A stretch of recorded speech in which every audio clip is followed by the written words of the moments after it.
السلام عليكم ورحمة الله وبركاته.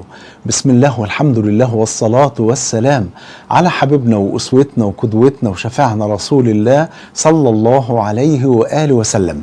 ما هي أعظم كنوز وأسرار يوم عرفة؟ نعرف بعد ما نصلى على حبيبنا صلى الله عليه وآله وسلم. يوم عرفة حبايبي هو من أعظم أيام الدنيا، فهو يوم في الأشهر الحرم التي عظمها الخالق سبحانه وتعالى، وهو يوم الحج الأكبر كما قال النبي صلى الله عليه وسلم: الحج عرفة. وهو اليوم الذي أكمل الله فيه الدين وأتم على المؤمنين النعمة، كما قال جل وعلا: اليوم أكملت لكم دينكم وأتممت عليكم نعمتي ورضيت لكم الإسلام دينا. بل وجاء في الحديث الذي رواه البخاري ومسلم عن عمر بن الخطاب رضي الله عنه وأرضاه أن رجلا من اليهود قال له: يا أمير المؤمنين، إنكم تقرؤون آية في كتابكم لو نزلت علينا معشر يهود لاتخذنا ذلك اليوم عيدا. فقال له عمر: أي آية هذه؟ فقال اليهودي: هي قوله تعالى: اليوم أكملت لكم دينكم وأتممت عليكم نعمتي ورضيت لكم الإسلام دينا. فقال له عمر بن الخطاب رضي الله عنه وارضاه: والله إني لأعلم اليوم الذي نزلت فيه على رسول الله صلى الله عليه وسلم والساعة التي نزلت فيها على رسول الله صلى الله عليه وسلم نزلت عشية يوم عرفة في يوم الجمعة. الله أكبر، ما شاء الله. فهذا اليوم يوم عظيم في طوال العام. يقول النبي صلى الله عليه وسلم كما عند مسلم: ينزل ربنا عز وجل إلى السماء الدنيا كل ليلة، فينزل إلى السماء الدنيا نزولا يليق بجلاله وكماله ويقول: أنا الملك، أنا الملك، من ذا الذي يدعوني فأستجيب له؟ من ذا الذي يسألني فأعطيه؟ من ذا الذي يستغفرني فأغفر له؟ إلى أن يطلع الصبح. فنزول الحق سبحانه وتعالى إلى السماء الدنيا كل ليلة وارد في كل ليلة بفضل الله سبحانه وتعالى. إنما يوم عرفة بقى بالذات الله عز وجل يدنو في وضح النهار، بس لا يراه مخلوق سبحانه وتعالى، يعني لا تدركه الأبصار وهو يدركه الأبصار سبحانه وتعالى وجل جلاله. فيدنو المولى عز وجل من هؤلاء الحجيج كما ورد في حديثين. الحديث الأول رواه أحمد بسند صحيح أن النبي صلى الله عليه وسلم قال: إن الله عز وجل يباهي بأهل عرفات أهل السماء، يعني يباهي بين الملائكة بهؤلاء الذين جاءوا إلى الحج بفضل الله سبحانه وتعالى. فيقول جل وعلا لملائكته: انظروا إلى عبادي جاءوني شعثا غبرا. الله أكبر، يعني شايفين جايين عامل ازاي؟ جايين يعني التراب مالي جسمهم وشوشهم وشعرهم عامل ازاي؟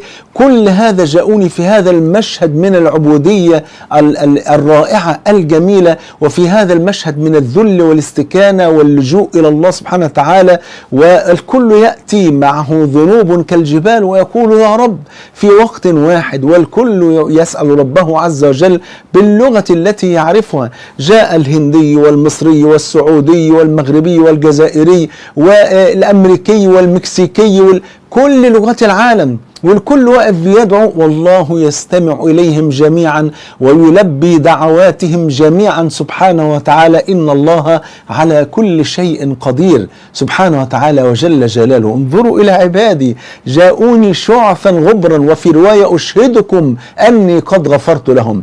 وفي رواية عند مسلم أن النبي صلى الله عليه وسلم قال: ما من يوم أكثر من أن يعتق الله عز وجل فيه عبيدا من النار من يوم عرفة، وإنه ليدنو ثم يباهي بهم الملائكة فيقول: ما أراد هؤلاء؟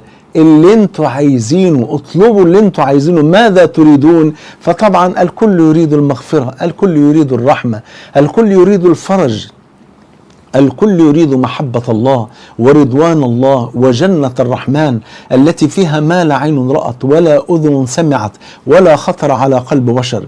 ومن لم يذهب إلى الحج فالنبي صلى الله عليه وسلم دلنا على صيام يوم عرفة، وأخبر الحبيب المصطفى صلى الله عليه وسلم أن صيام يوم عرفة يكفر ذنب سنتين، سنة ماضية وسنة مستقبلة، وأن الدعاء في يوم عرفة مستجاب.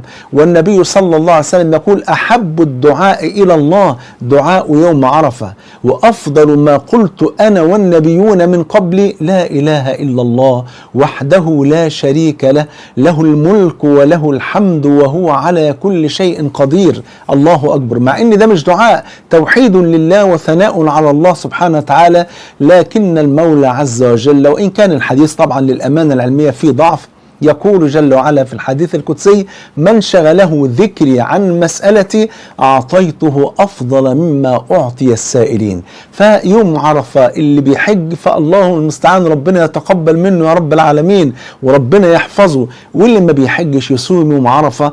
طب واللي عندها عذر يا شيخ محمود تنوي من قلبها ان يا ربي والله لو أتيحت لي الفرصة كنت صمت، تاخدي أجر الصيام من غير ما تصومي.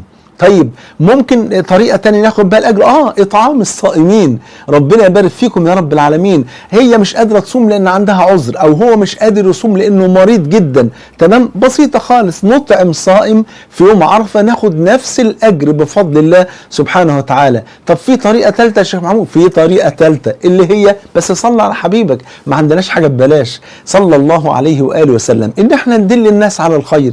وقد قال صلى الله عليه وسلم الدال على الخير كفاعله.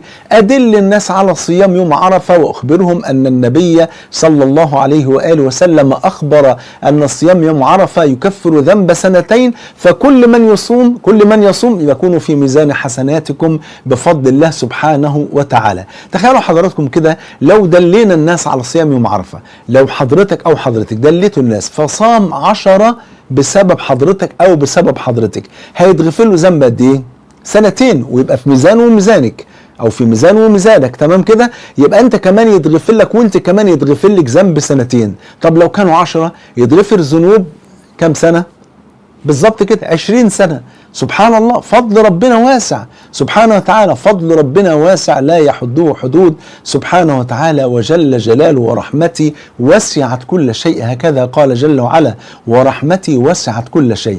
إذا فاحرصوا على صيام يوم عرفة، ده للي ما راحش يحج، واللي بيحج هنيئا له بهذا الحج بفضل الله. ربنا يتقبل منا ومنكم صالح الأعمال، وأكثروا من الدعاء للمسلمين في كل مكان والدعاء لأنفسكم، وادعوا كثيرا أن يفرج الله هم المسلمين في أقطار الأرض، وأن ينصر الله المسلمين، وأن يعلي راية التوحيد في كل مكان. وكل هذا ستجد ملكا كما عند مسلم يقول آمين ولك بمثل، أو آمين ولك بمثل. أسأل الله عز وجل أن يجمعنا وإياكم مع سيد ولد آدم صلى الله عليه وسلم في الفردوس الأعلى. بحبكم في الله، والسلام عليكم ورحمة الله وبركاته.